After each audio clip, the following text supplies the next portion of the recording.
2004 ते 2014 या 10 वर्षामध्ये भारताचं नेतृत्व करत होते डॉक्टर मनमोहन सिंग. भारताचे ते पंतप्रधान होते आणि त्यांनी ज्या पद्धतीने कारभार केला सगळ्यांनाच माहिती आहे.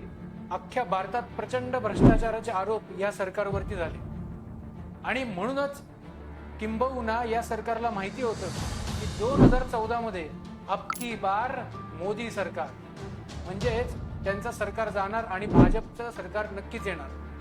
आणि म्हणून जाता जाता या सरकारने त्यांची वोट बँक ते ज्यांना समजतात अशा मुस्लिम समुदायाचं लांगुल चालन करून त्यांची वोट बँक मजबूत करण्यासाठी दिल्लीच्या हद्दीमधल्या 123 संपत्ती प्रॉपर्टीज जाता जाता त्यांनी वक्फ बोर्डाच्या नावाने दान करून टाकल्या. यालाच म्हणतात वोट जिहाद अथवा प्रॉपर्टी जिहाद.